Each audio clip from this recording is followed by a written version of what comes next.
así de frío, no sé por qué nunca pude superar eso. Cuando hablamos de diuréticos, hablamos de una arteriola aferente, hablamos de un glomérulo y una arteriola eferente. Se capilariza ese glomérulo para que se pueda hacer una filtración glomerular. Y esta nefrona tiene nuestro túbulo contorneado proximal, tiene un asa de Henle delgadito, descendente, muy mal dibujado, delgadito, ascendente y gordito ascendente. Asa de Henle, tenemos un contorneado distal y tenemos un colector que concluyen todos los colectores juntos. Vamos a ver nuestro diurético en cada porción de la nefrona. ¿Bien? ¿Qué es importante recordar? A lo largo de la nefrona se va a filtrar el 100% de nuestro sodio. Y por orina se debe ir un 1%. ¿Cuánto debe reabsorberse? Eso es lo normal. ¿De acuerdo? ¿Qué es lo que vamos a intentar hacer ahora con los diuréticos? Vamos a estudiar diuréticos de contorneado proximal, de asa de Henle, de contorneado distal y del colector.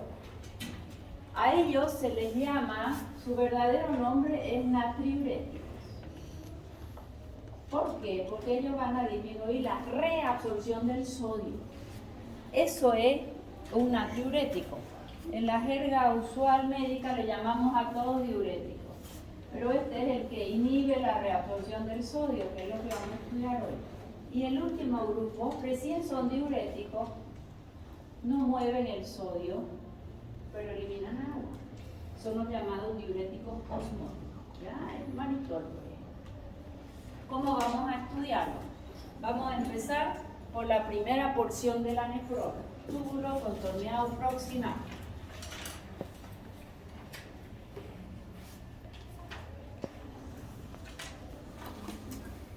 Recordando la fisiología,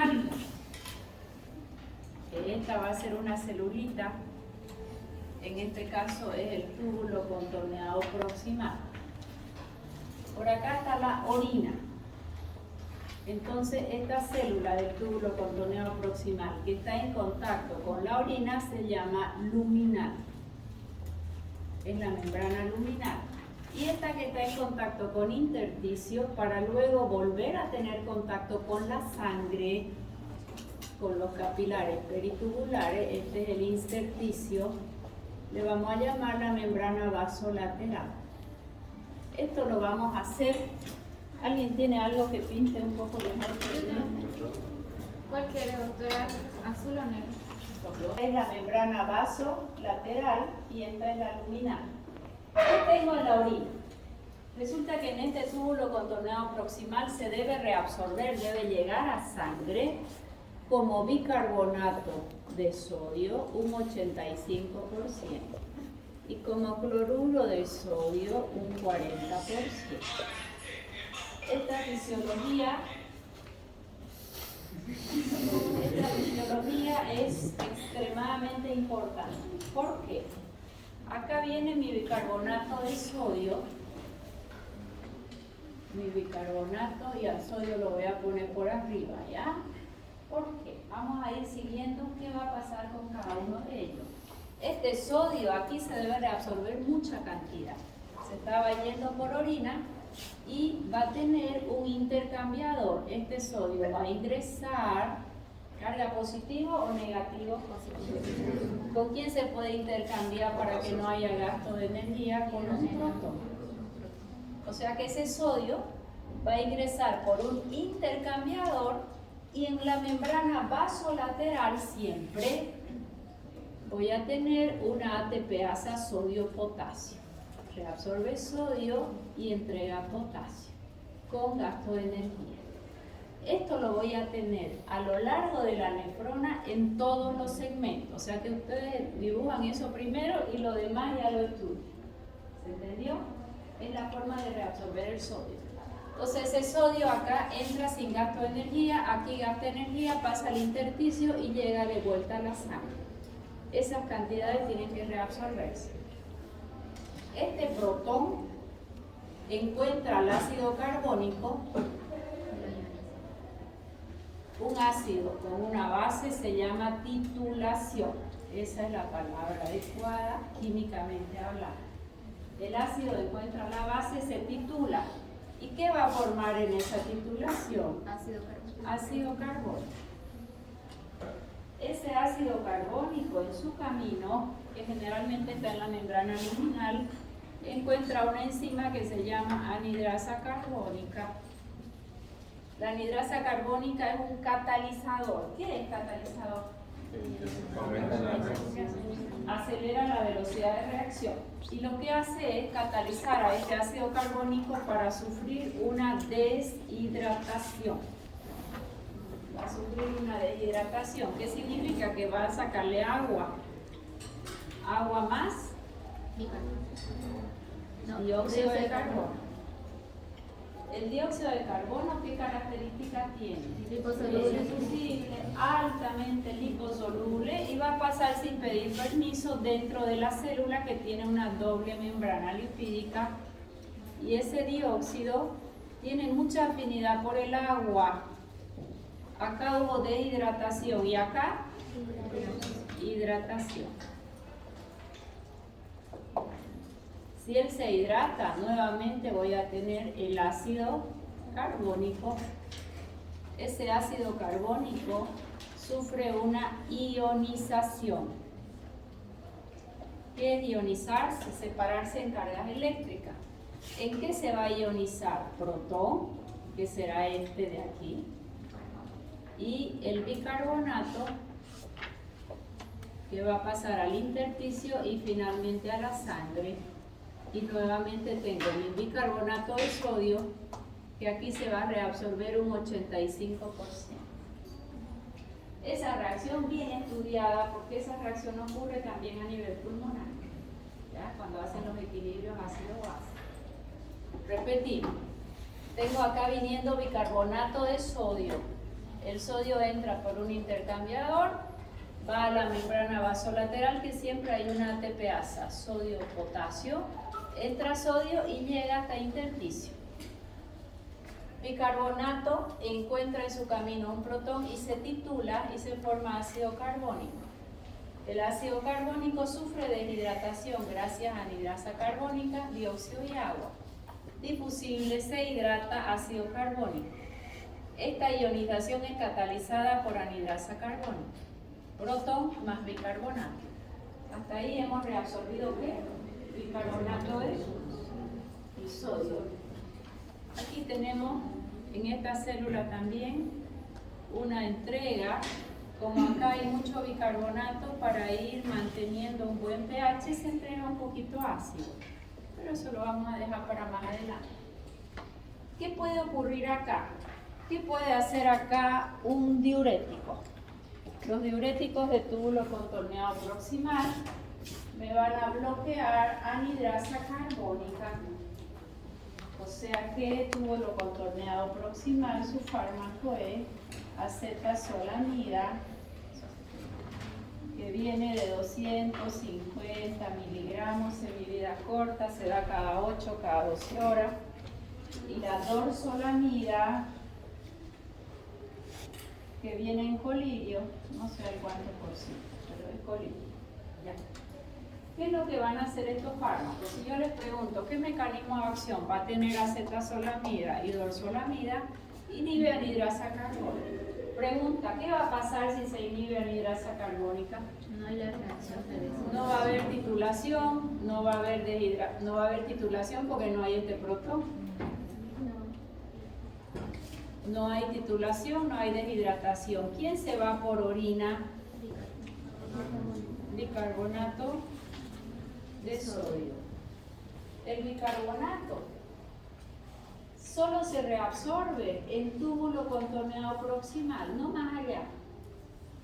Pero acá se reabsorbía un 85%. ¿Qué pasará si yo bloqueo anidrasa carbónica y se me va tanto bicarbonato de sodio? Si apenas con 1% que yo elimino por día de sodio ando bien. Y acá se reabsorbe un 85%. ¿Qué pasaría si yo lo bloqueo? Acidosis. A ver, quiero que piensen mi pregunta, no que lean el libro. ¿Está bien? Acá se reabsorbe 85% de sodio. Y en la vida real yo elimino un 1% de sodio y con eso ando bien.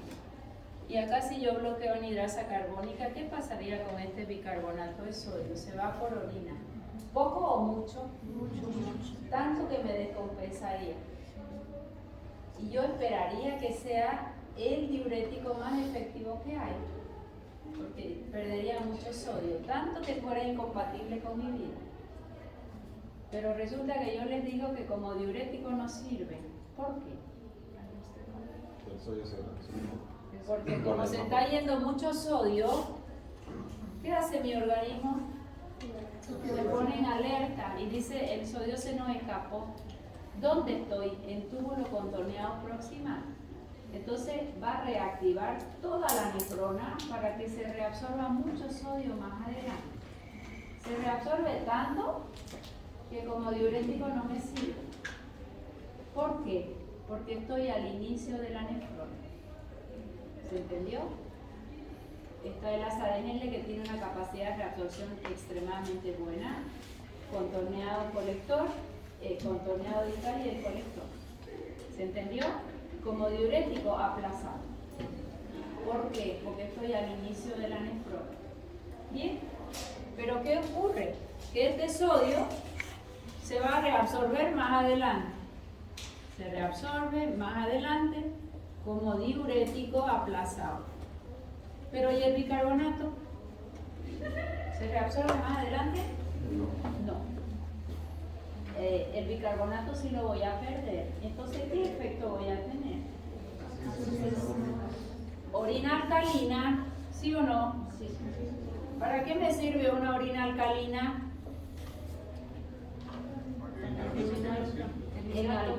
Como un fármaco que son pH ácido débil, pues digamos, eliminado, no se reabsorbe. Aquellos que sí tienen reabsorción tubular, que tienen eliminación por vía renal, entonces puedes hacer una desintoxicación.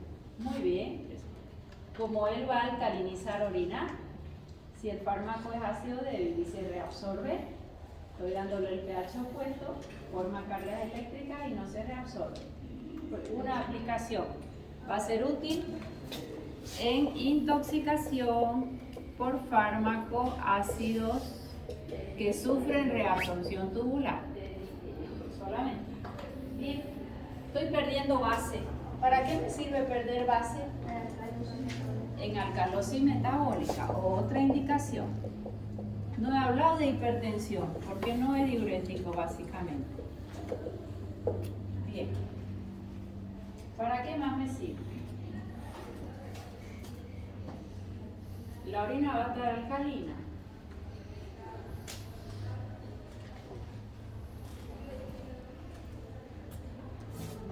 Disminuye la formación de cálculos renales, orinas alcalinas. Ojo, cuando tu paciente tiene cálculo renal, lo ideal es que cuando los elimines, si son chiquititos y van a salir por la orina, arrastrando la uretra y con mucho dolor, o a veces con un catéter doble J, o a veces se operan, lo ideal es analizarlo. Paciente que está eliminando calculitos, lo ideal es que orine en un recipiente donde después se puedan sacar los cálculos. Porque no es lo mismo un cálculo de carbonato de calcio, de oxalato de calcio o de ácido úrico. El cálculo ya está, dolió, salió. Pero yo puedo modificar los pH de la orina según de qué es el cristal para evitar posteriores formación de cálculo. El paciente se olvida 3 días y se olvida, pero sí tiene que tomar un citrato o una cetazolamida para alcalinizar orina. ¿Entendió? Bien. Sin embargo, esta anhidrasa carbónica no es el único lugar donde ella actúa. Esa anhidrasa carbónica también la tenemos como catalizadora de humor acuoso. ¿Qué es catalizadora? Acelera la formación, eleva el humor acuoso. Si hay mayor humor acuoso en cámara anterior y posterior, ¿qué va a pasar con la presión intraocular? Si tengo un recipiente y hay mayor volumen, aumenta la presión intraocular. Pero si yo bloqueo a la anhidrasa carbónica, el humor acuoso disminuye. ¿Ya? Y esa es la principal aplicación de estos diuréticos. Disminuye la presión intraocular, disminuye el apío. ¿Por qué? Porque disminuye la producción de humor acuoso. Principal indicación, hasta el punto que la dorsolamida se usa en colirio, acetazolamida comprimido, la vamos a usar cada 8 cada 12 horas. Disminuye la presión intraocular, útil en glaucoma. De ángulo abierto. ¿Por qué de ángulo abierto? Porque en glaucoma ángulo abierto hay un aumento de humor acuoso. En las dos hay aumento de humor acuoso, porque en el ángulo abierto se puede drenar. En el cerrado es una emergencia médica y provoca ceguera y dolor. Los glaucomas que generalmente ustedes conocen, diabético, o fuiste a medirte las lentes y te dice tiene glaucoma, son de ángulo abierto. Hay algo de drenaje. Y él disminuye el drenaje en el humor acuoso, útil en glaucoma. Otra indicación. ¿Dónde más anhidrasa carbónica tiene actividad?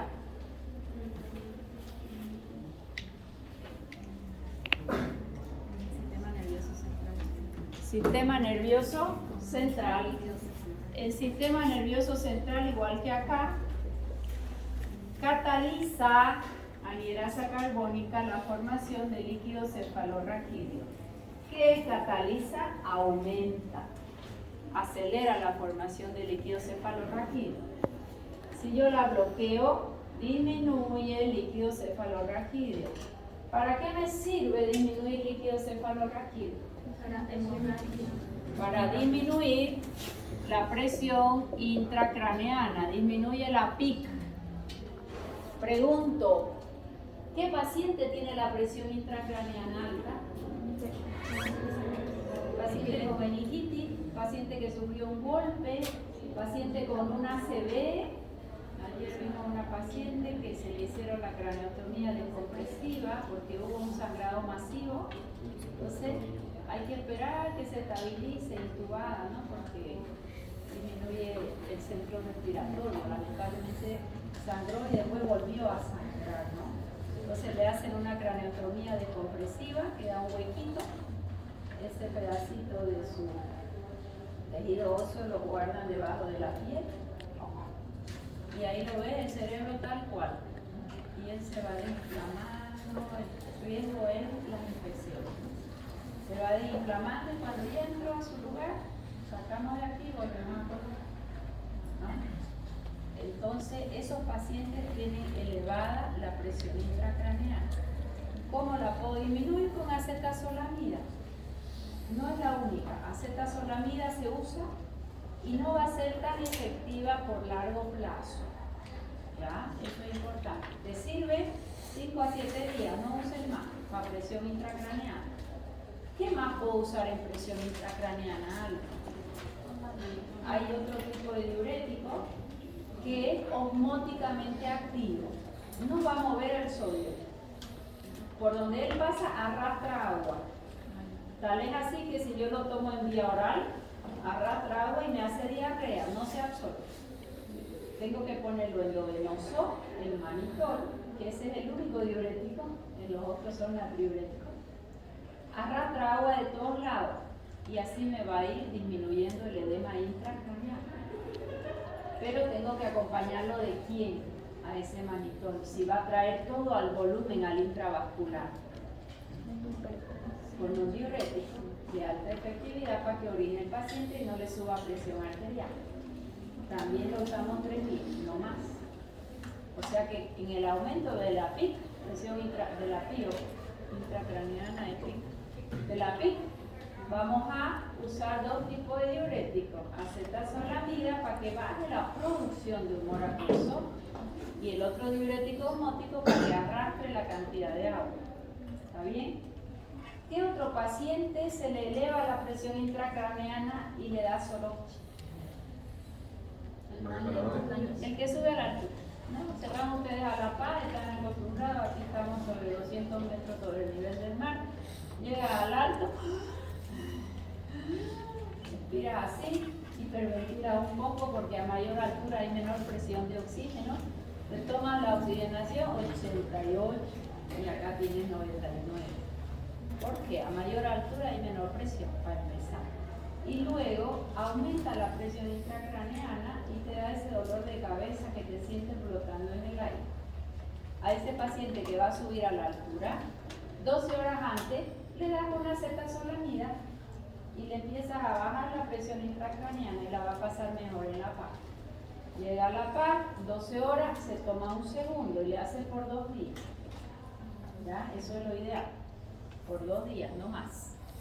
Entonces, disminuye la PIC para un edema cerebral, para el mal de altura, no por muchos días, porque después se crea tolerancia a su efecto.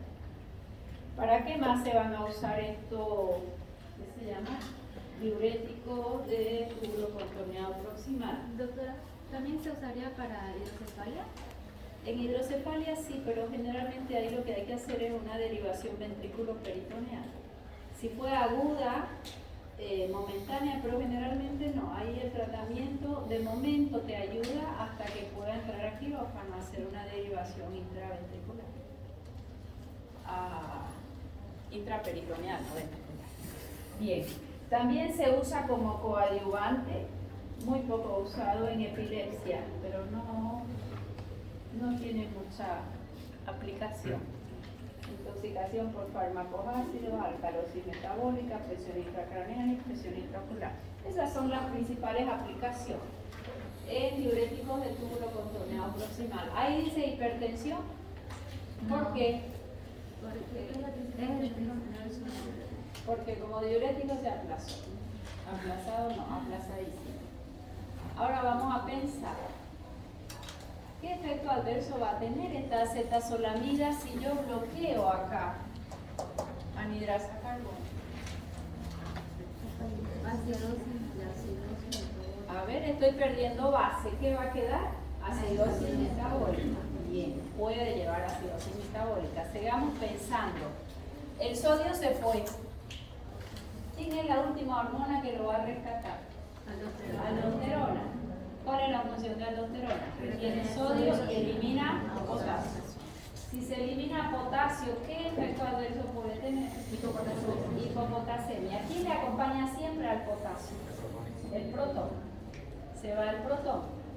Entonces, ¿qué puedo tener? Hipopotasemia y se va un protón y el protón va a acidificar orina al final. Lo que acá estás alcalinizando la orina, al final va a haber una acidificación de orina. ¿Eso depende de qué? De los días de uso. Con 3 a 4 días no alcanzas a hacer un hiperaldosteronismo y hay alcalinización de la orina. La usa más días, 3, 7 días y ya no te va a alcalinizar mucho. Es como que se pierde el efecto. ¿Qué estoy queriendo decir? Que lo voy a usar para una alcalosis metabólica y el efecto no va a durar más de 5 a 7 días. No es que va a ser crónico. Los que son crónicos es para disminuir la presión intraocular y la presión intracraneal. ¿Está bien? Ahí sí, porque la inhibición no es en el riñón, es en el humor acuoso y es en el líquido cefalorraquídeo. Pero todo este efecto renal no es de largo plazo. Se crea un fenómeno de tolerancia y ya no funciona más. ¿Se entendió? Bien, como diurético entonces aplazado. Hay otro efecto adverso importante. Si se está yendo mucho sodio, ¿qué va a hacer aldosterona? Aldosterona retiene sodio, elimina potasio, se va potasio y se va el protón, se van los dos. ¿En qué paciente no debo administrar? Vamos a pensar. Acá, ¿alguien iba a exponer? Sí. ¿Por qué no expuso? Martín, tarde, pescado. Ya.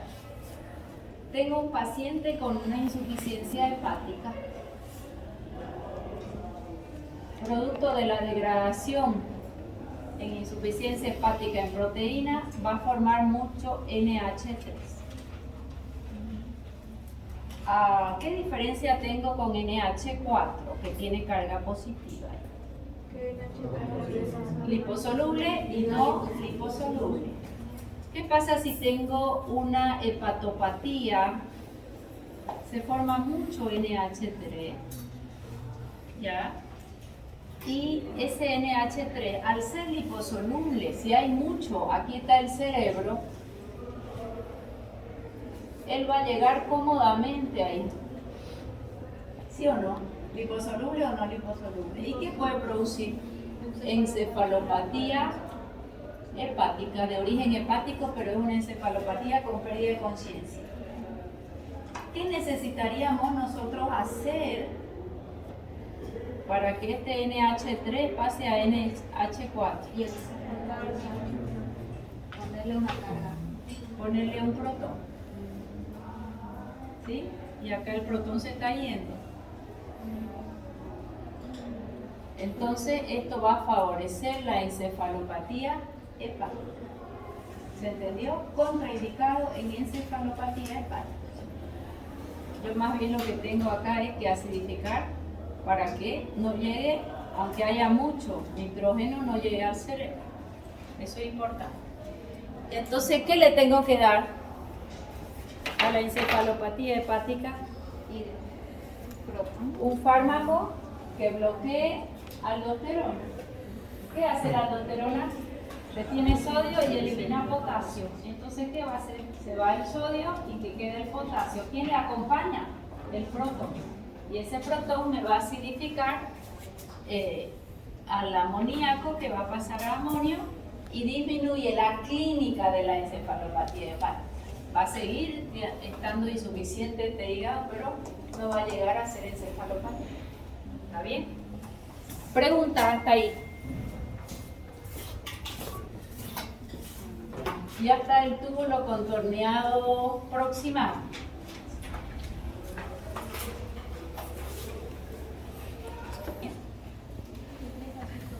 ¿Mejor pizarra o hacemos con esto? Pizarra.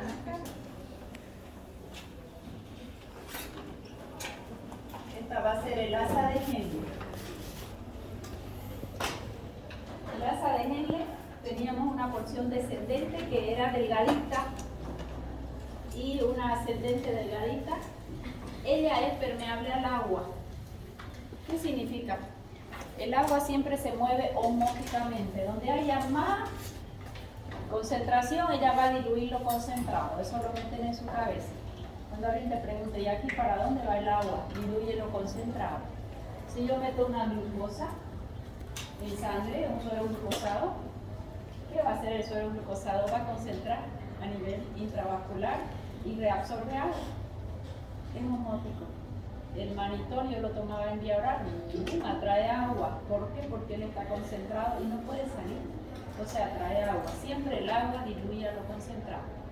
Entonces en esta porción descendente de Henle, ascendente delgada, todo esto es permeable al agua.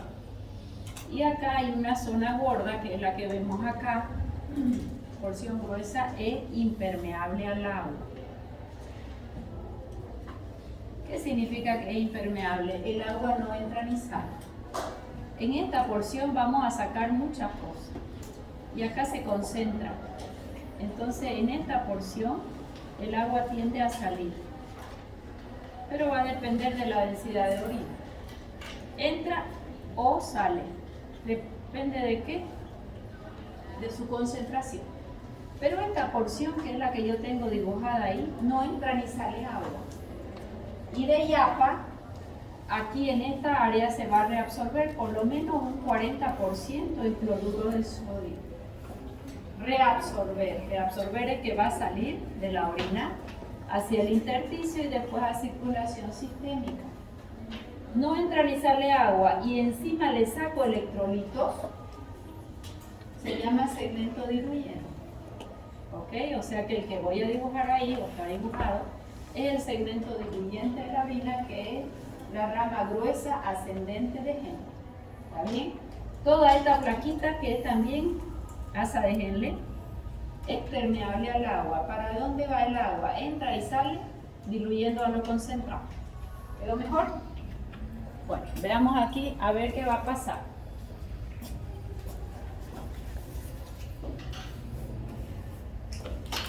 Acá se va a reabsorber un 40%, más o menos 35 a 40% en cloruro de sodio. ¿Qué les dije yo que hay siempre? Una bomba que va a meter sodio a cambio de un potasio y siempre con gasto de energía, membrana vasolateral. Por aquí está entrando, aquí vamos a dibujar, hay un mecanismo que se llama cotransporte. Ese cotransporte, por aquí se está yendo cloruro, se está yendo sodio y se está yendo potasio. Acá se va a reabsorber sodio, potasio y cloruro. Todos ellos entran dentro de la célula, potasio y cloruro.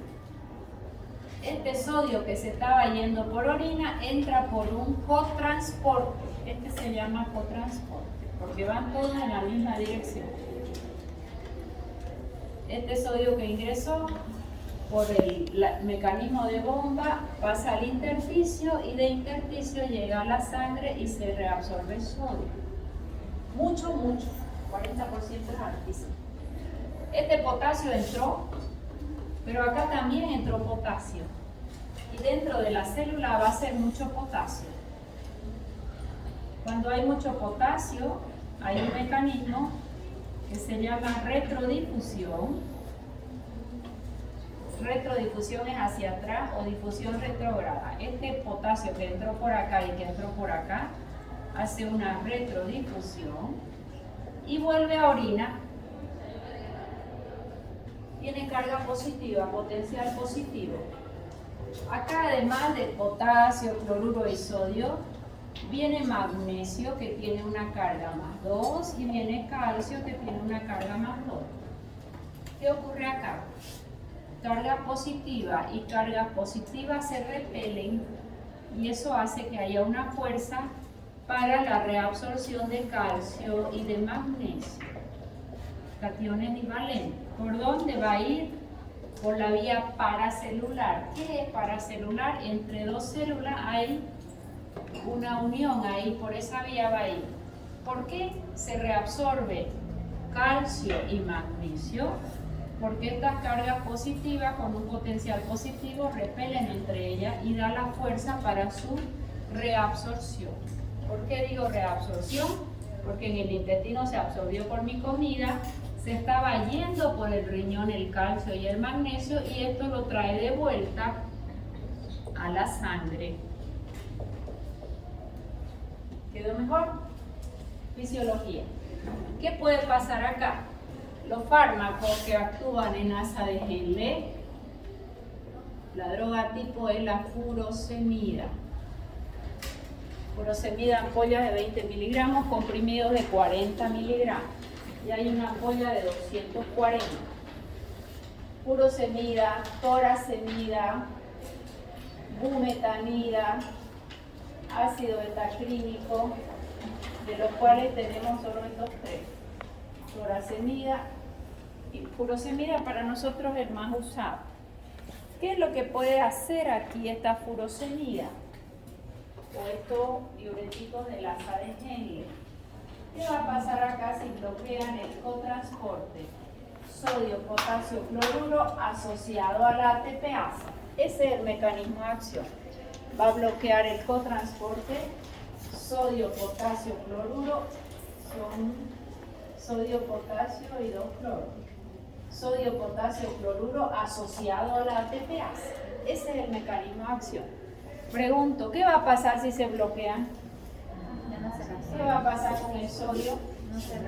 Se va por orina. ¿Qué va a pasar por el potasio? Se va por orina. Cloruro se va por orina. Calcio se va por orina. Magnesio se va por orina. Todo esto se fue por orina. Si el sodio se va, ¿quién le acompaña? Agua. Por lo tanto, aumenta la orina y disminuye la volemia. Si disminuye la volemia, ¿quién disminuye? Presión arterial. Disminuye presión arterial. ¿Mucho o poco? Mucho. Son los diuréticos más efectivos. A estos diuréticos le vamos a llamar diuréticos de techo alto o solamente de techo, o diuréticos los más potentes que existen, o los más efectivos, o simplemente diuréticos de asa. A veces van a escuchar, denle un diurético de techo alto, te van a decir, y eso es una furosemida. O un diurético de mayor efectividad, o un diurético de asa, ese está más fácil. ¿Por qué son los más efectivos? Porque aquí se reabsorbe mucho sodio, 40%. En la siguiente porción, que es el contorneado distal, no más de un 18-20%. Y en la última porción, colector, apenas 5%. O sea que si yo bloqueo aquí, se va a ir sodio por orina, se va a reabsorber más allá, pero no alcanza a reabsorber todo. Y ellos sí alcanzan a perder un 2 a 3% de sodio total. Lo que yo pierdo 1 es casi el doble de lo que pierdo. O sea que como diurético no le gana a nadie. ¿Está bien? Son los diuréticos de mayor efectividad. Alcanzamos a perder un 2 hasta 3% de sodio. Pero vamos a pensar. Yo les doy a toditos ustedes ahorita furosemida. Todos van a salir a orinar, a buscar baño. No lo necesitaba. Pero si orinan mucho, ¿qué va a pasar con la volemia? ¿Y les va a bajar la presión o no? ¿Y pierden sodio o no? Claro. Ni lo necesitaban, pero lo hice orinar a todos. Y si estoy hiponatrémica, porque voy a estar hiponatrémica o no, ni lo necesitaba y lo estoy tomando, hiponatremia. Si estoy hiponatrémica, ¿qué hace mi organismo? Estimula la secreción de aldosterona. Y voy a hacer un hiperaldosteronismo secundario. ¿Secundario a quién? Al uso de diurético. Si hago hiperaldosteronismo, aldosterona, ¿qué hace? Lo contrario, retiene sodio, le acompaña el agua y aumenta la volemia, justo lo que yo no quería. Y elimina el potasio. Entonces, el efecto es disminuir volemia. Pero si hago mucha hipotensión o hiponatremia, voy a hacer un hiperaldosteronismo y voy a aumentar la presión, y eso se llama efecto de rebote. ¿Puede ser muy frecuente? Sí. Yo lo di para bajar la presión y la bajó tanto que después la subió. Por lo tanto, ¿será un buen fármaco como diurético en un paciente hipertenso? No, porque es muy poderoso. Y si no lo voy a usar como antihipertensivo, ¿para qué lo puedo usar? Que tenga un efecto rápido. Edema agudo de pulmón. Lo tengo que secar al paciente hasta contar 0, pero voy a usar una ampolla. Edema agudo de pulmón es un patrón oro, es el fármaco de lujo. No tenés como más secar el pulmón que darle un diurético de techo alto. Ok. Mi paciente hipertenso, 40 años, la presión 160, no le puedo dar furosemida. Va a orinar mucho, lo voy a hacer hipotenso y después me hace el efecto opuesto. Pero ¿a qué paciente le puedo dar furosemida que es hipertenso? Al que ya tiene un daño renal. ¿Y cómo sé si mi paciente tiene daño renal? Creatinina. Este paciente es diabético, creatinina alta, ese riñoncito ya no quiere orinar mucho. Voy a forzar diuresis y sí puedo usar furosemida. ¿Ya? Más si quiero usarlo para hipertensión porque es un varón joven, para no hacerle hipotencia, para no usar un vasodilatador, no voy a usar furosemida. Voy a usar uno de menor efectividad, que son los que vienen, que son las tiazidas. Tiazida no es poderosísima ni es tan mala como los últimos. Es medianita. Ese sí voy a usar en hipertensión. ¿Cuándo más voy a usar furosemida? Además de un edema agudo de pulmón. Llegó el paciente a la emergencia con crisis hipertensiva. ¿Puedo ponerle una ampollita de furosemida? Perfecto. Lo hace orinar y va a controlar la presión. En una crisis hipertensiva, siempre. O paciente que ya viene con un toque renal. O el paciente que te hizo una insuficiencia renal aguda, lo hidrata y le hace una bomba de furosemida, se llamaría ampolla junta, que ahora ya viene una de 240. Ahí le está forzando diuresis para que el riñón que se resintió agudamente, le das líquido y lo haces orinar y lo rescata. ¿Se entendió? ¿En quién van a ver ustedes que lo use crónicamente la furosemida? Este pacientito con insuficiencia cardíaca que ya tiene un toque renal, que la hipertensión ya le hizo un toque renal y no quiere funcionar el riñón, ahí mete furosemida, está bien puesto. Pero no un paciente que recién es hipertenso porque le vas a hacer hipotensión, le vas a hacer hiponatremia y esto se llama efecto rebote, porque mi organismo no tolera que yo pierda mi sodio. Ahí nomás la aldosterona, que es la que actúa en el último segmento, va a enloquecer. ¿Quedó mejor? Bien. Entonces no es primera elección en hipertensión. Sí en crisis hipertensiva, sí en edema agudo de pulmón, sí para formar una diuresis cuando hay insuficiencia renal o en una insuficiencia renal aguda. Ahí lo voy a usar y me va a ir muy bien. ¿Está bien? O cuando uso un manitol, ¿para qué usaba manitol? Para rescatar el agua de todos lados y forzar la diuresis para no hacerle hipertensión. Ahí está bien indicado. Bueno, ya están las indicaciones de oro. Ahora vamos a pensar en sus efectos adversos. Estoy perdiendo sodio. ¿Qué efecto adverso voy a tener? Hiponatremia. Estoy perdiendo potasio. ¿Qué efecto voy a tener? Hipopotasemia. Hipocloremia también, ¿no? Estoy perdiendo magnesio. Hipomagnesemia. ¿Y el calcio? Hipocalcemia. También pudiera usarse en hipercalcemia. ¿Pero por qué no es tan efectivo? Porque cuando el calcio se está yendo, acá se estaba yendo, la siguiente porción de la nefrona, ¿cuál es? Turo, contorneador total. Ahí actúa la paratormona. Y la paratormona se me sube cuando me falta calcio en sangre, ¿ya? La paratormona la produce la paratiroide. Si ella es de, voy a inventarme el valor mínimo, no lo recuerdo, de 1 a 60. ¿Qué es una buena paratormona? La mitad. Pero si mi paratormona está por aquí, casi 60, ¿cómo lo interpreto yo ese laboratorio?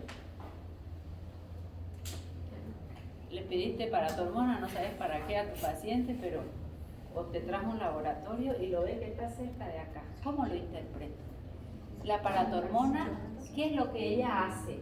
Ella asegura que haya calcio en el intravascular.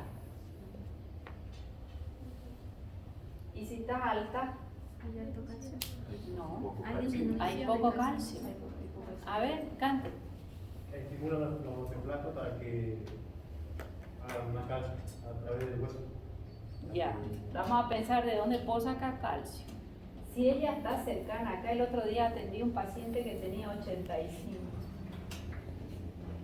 de paratormona, un médico grandote, súper atlético. Ya vamos a pensar por qué estaba tan alta su paratormona. Si está alta, ¿cuál es el mensaje? Necesito calcio. ¿De dónde lo voy a sacar? Pobre hueso, cualquier cosa. Es un hueso. Entonces viene al hueso. ¿Y cómo puedo sacarle el calcio? Aumento la actividad osteoclástica. aumenta la osteoclástica, es destrucción y disminuye la formación osteoblástica. Lo voy a poner en riesgo a mi paciente. Le saco su calcio y puede haber osteopenia y luego osteoporosis. ¿Cómo lo voy a medir? Lo voy a medir con una densitometría. Este paciente que estaba con 85 le pedí una densitometría y estaba hermoso. Vamos a ver por qué tenía tan bajo el calcio. Ese es un mecanismo porque ya no está dentro de mi cuerpo, no tengo que comerlo. Porque no me dice mi cuerpo, comeme calcio, no. Todo va pasando ahí adentro y yo no me entero. Saco del hueso. ¿De dónde más lo puede hacer? Del intestino. Aumenta la absorción, no reabsorción. La absorción, el poco calcio que come, lo absorbe. Y a nivel del riñón, en el túbulo contorneado distal, abre canales para que se reabsorba el calcio que se está yendo por orina. Acá se estaba yendo por orina. Si la paratormona lo detecta, ¡bum!, en la siguiente porción de la nefrona le abre un canal y lo reabsorbe. Y no tiene nada que ver con los diuréticos. ¿Ok? Por eso es que no va a haber acá hipocalcemia. Tras que paratormona detecta que se está yendo calcio, ¡pum!, se libera y en la siguiente parte de la nefrona se reabsorbe el calcio. ¿Está bien? Sigamos pensando acá. Esta paratormona le va a rescatar calcio del hueso, de lo que come y la reabsorción. Si tu paciente ya tiene osteopenia, ¿será conveniente darle calcio? No. ¿Por qué?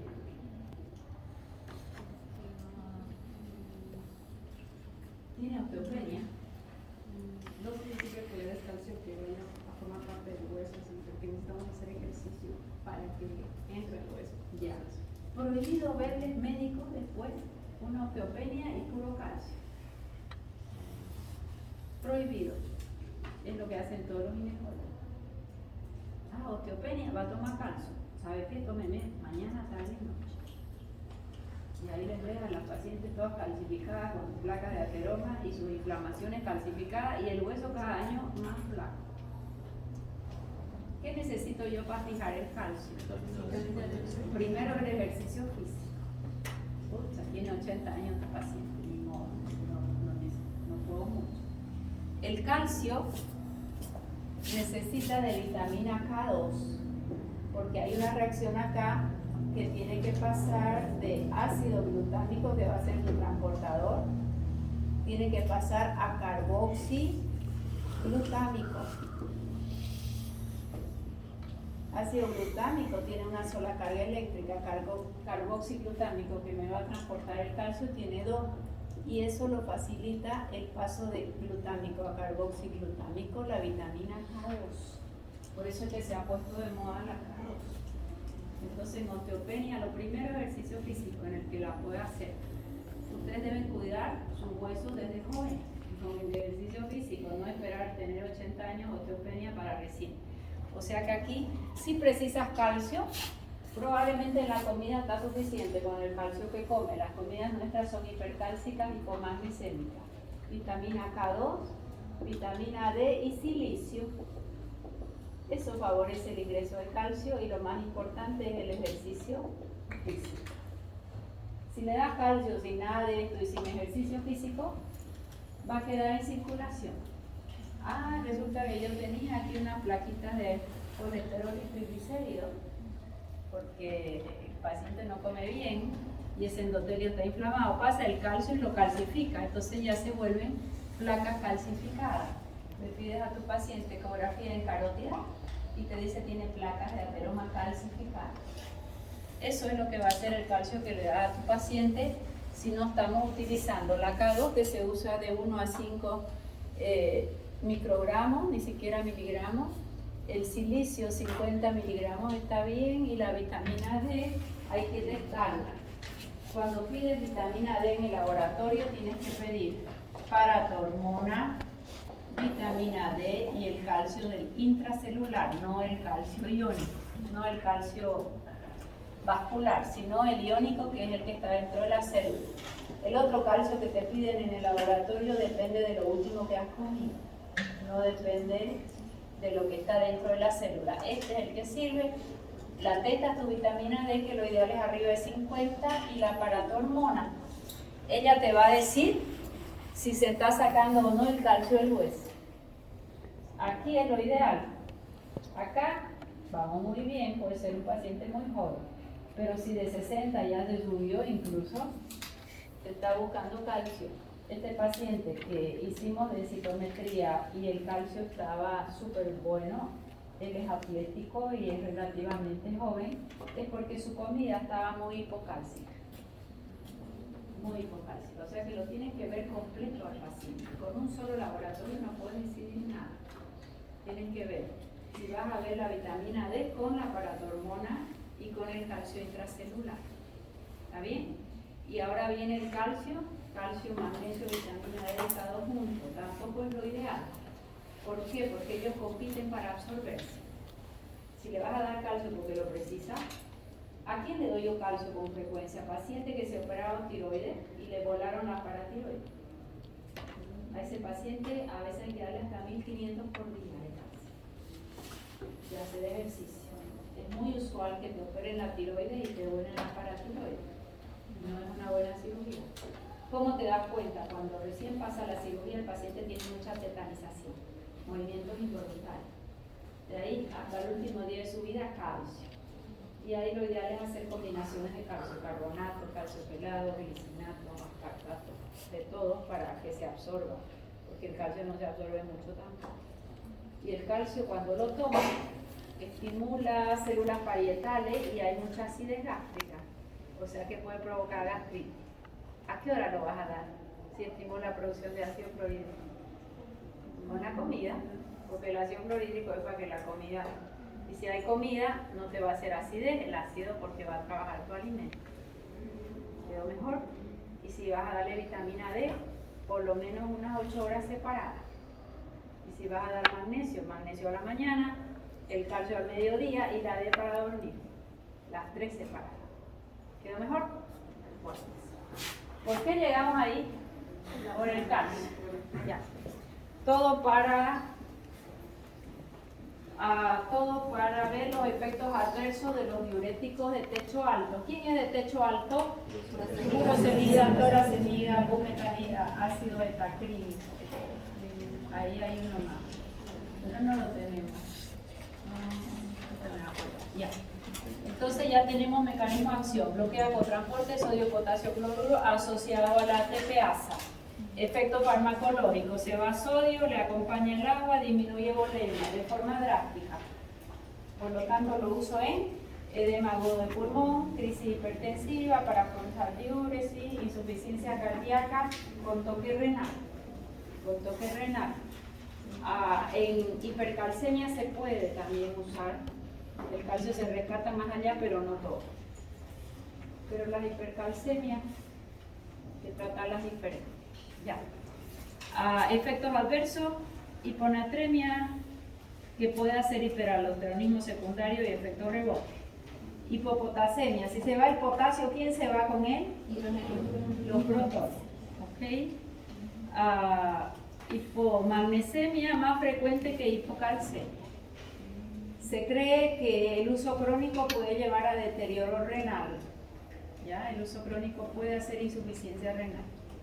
También se lo usa en insuficiencia renal aguda para forzar diuresis y en la crónica también para forzar diuresis. ¿Qué más?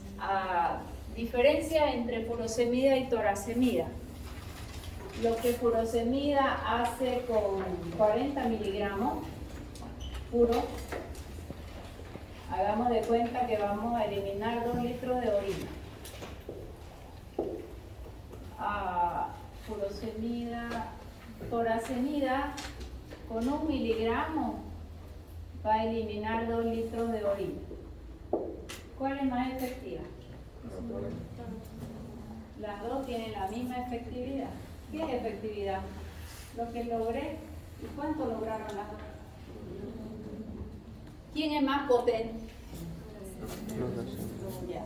Y en farmacología, ¿qué me interesa? ¿Potencia o efectividad? Efectividad. Esa es la diferencia. Esto es lo que me interesa en fármaco. allá ellos con cuántos miligramos lo logran, ¿ya? Por eso cuando dicen, no, esto es más potente que aquel, no es la forma de hablar farmacológicamente. A veces les escucho, yo este antibiótico es más potente que aquel, no, es más sensible o menos sensible. Este no puede ser más potente o más efectivo, siempre háblenme de efectividad, ¿se entendió? Voy. Sigue. Lúpulo contorneado distal. Estos van a ser nuestros superdiuréticos para pacientes hipertensos. ¿Por qué? Porque no son tan poderosos como la furosemida, ni son tan escuincles como los de túbulo colector. Son de eficacia intermedia. ¿Qué es lo que tengo en túbulo contorneado distal? Acá tengo, siempre que tengo en la membrana vasolateral, Un vaso de en su examen pido el dibujo, fisiología, y en la fisiología indique el mecanismo de acción, clasifique indicaciones y reacciones adversas. ¿Está bien? Siempre tengo con gasto de energía un cotransporte que reabsorbe sodio y elimina potasio. Y acá está mi capilar peritubular. Bien, lo que tengo acá es un cotransporte de sodio con cloruro. Sodio cloruro, sí.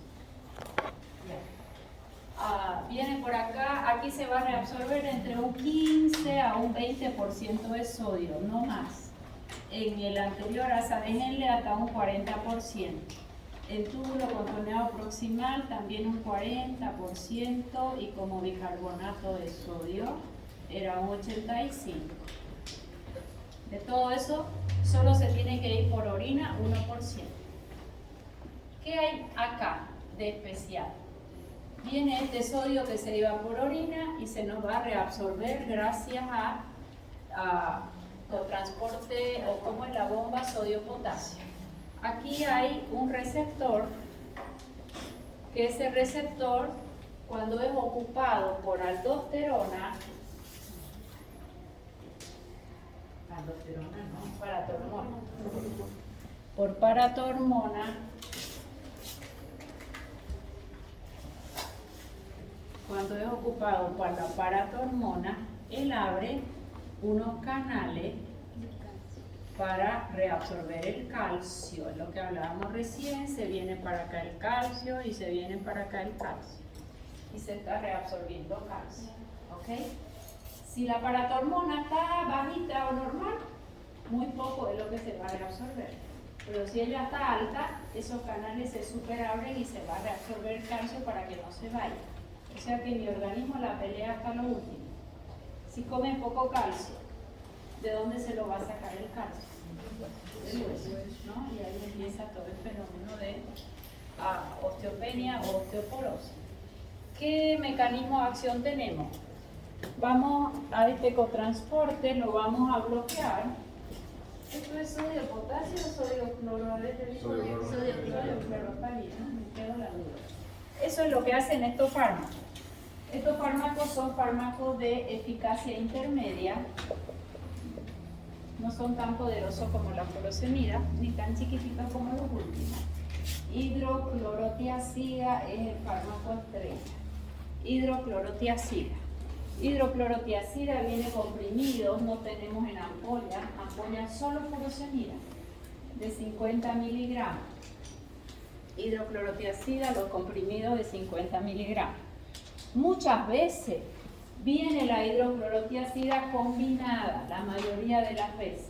Por ejemplo, tiene un amlodipino que puede ser de 5 miligramos y dice barra 12,5 y es de hidroclorotiazida. O sea que, como este es un diurético de eficacia intermedia, suelen combinarlo con otros fármacos antihipertensivos con mucha frecuencia. O ustedes leen losartán, por ejemplo, de ¿qué diurético le han puesto ahí? Generalmente hidroclorotiazida, nunca usan 50. esto usan o 25 o generalmente 12,5. Y a veces te tiene el nombre del fármaco, un nombre comercial, y acá te trae una concentración, por ejemplo, un amlodipino 10, una hidrocloro 12,5, y le ponen un ahorrador de potasio que generalmente es una amilorida y dice 2,5. Estas combinaciones de antihipertensivos ya vienen así. Un antihipertensivo que puede ser un antagonista de calcio, un betabloqueante, un aradón, un IECA, un diurético de eficacia intermedia, dosis baja, porque la dosis que normalmente usamos es 50 y ellos lo traen ya con 25 o con 12,5. El gran problema es que pierde potasio y empiezan los calambres, trastornos cardíacos, le ponen un ahorrador de potasio. ¿Ya? Esto es muy usual hoy en día, usar combinaciones de antihipertensivos y con un ahorrador de potasio. Casi no tiene efecto antihipertensivo, pero este tiene el efecto adverso de perder potasio y se lo vamos a combinar con un ahorrador de potasio. ¿Está bien? Bueno, hidroclorotiazida 50, pero en muchos fármacos entonces ya viene de 25 o de 12,5 y él viene en granular. Hidroclorotiazida, clortalidona que no utilizamos, nos quedamos solo con la hidrocloro. La clortalidona. Mecanismo de acción. Bloquea el cotransporte sodio-cloruro asociado a la ATPasa. Asociado a la ATPasa. Principal indicación, hipertensión arterial en el largo plazo. Hipertensión arterial sí lo puedo usar como primera opción y la puedo usar de largo tiempo. Sin embargo, ¿qué riesgo tengo? Esto, fíjense que a veces el paciente es varón, entonces evitamos darle un vasodilatador y viene a la consulta, tomo la presión y está hipertenso. Está gordo. ¿Por qué está hipertenso?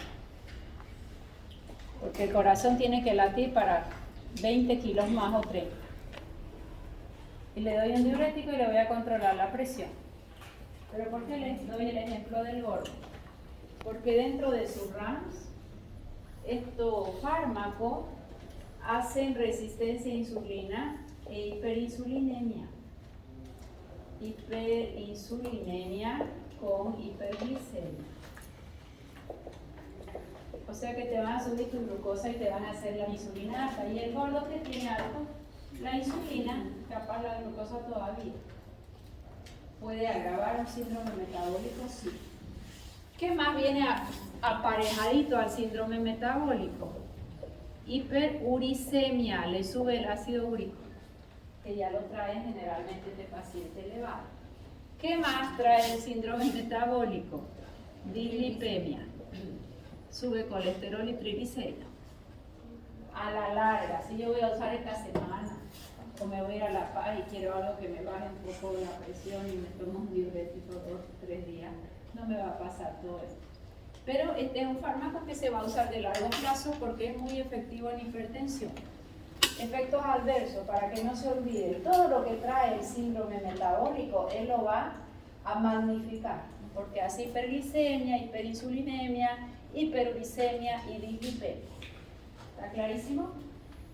A eso, ¿qué más le aumento? Si la dosis está muy alta, va a haber una hiponatremia, hipopotasemia. Eso también es un efecto adverso importante. Hipopotasemia, hiponatremia. La hiponatremia probablemente porque estoy dando mucha dosis. Entonces de 50 le bajas a 25, pero controlas presión arterial. Hipopotasemia, y ahí se van protones también, ¿no? Hiponatremia, hipopotasemia. Otro efecto adverso importante que es de hipersensibilidad puede ser lupus eritematoso sistémico. Y el paciente lo toma porque es antihipertensivo y nadie lo mira. Y es un lupus y está ya controlado el lupus o medicado y sigue el fármaco. Ya es uno de los fármacos que en el largo plazo probablemente hacen lupus eritematoso sistémico con una casuística no tan alta, depende de las condiciones iniciales del paciente. igual que en furosemida, el anterior, cualquiera de los dos, si se va mucha volemia y hay hipotensión, ¿qué efecto adverso refiere el paciente y llega a tu consulta por ese efecto adverso? Taquicardia refleja, mareo, cefalea, parestesias a veces por pérdida de minerales. Bien. ¿Será que voy a tener hipocalcemia por el uso de hidrocloro? Si no, ¿por qué? Esta reabsorción de calcio tiene que ver con estos efectos o no. ¿Quién la maneja? Ya, entonces no va a haber hipocalcemia.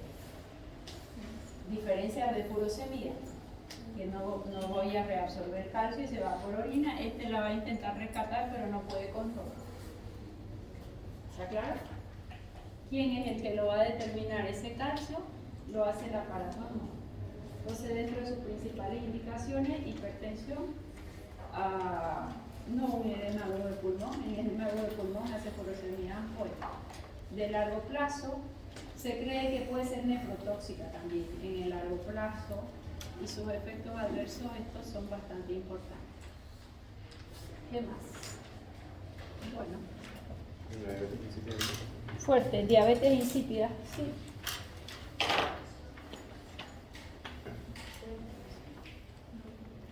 Diferentes hay de ahorradores de potasio, ¿ya? Uno está relacionado con aldosterona, el otro no. Así leen un poquito y se chocan con su libro, ¿no? Yo llego a las 7:15 y tiene que estar la pizarra llena con el gráfico. La mitad, diuréticos, ahorradores de potasio, y la otra mitad, los osmóticos. Bueno, no hay mucho gráfico ahí, es solo comentar quiénes son y a qué dosis lo voy a usar, nada más. Y con eso terminamos diuréticos. Empezamos para el sábado 8. Y luego de antagonistas de calcio ya entro a antiarrítmicos, que solo hay que estudiar los fármacos, que son antagonistas, son desbloqueantes, bloqueadores del sodio.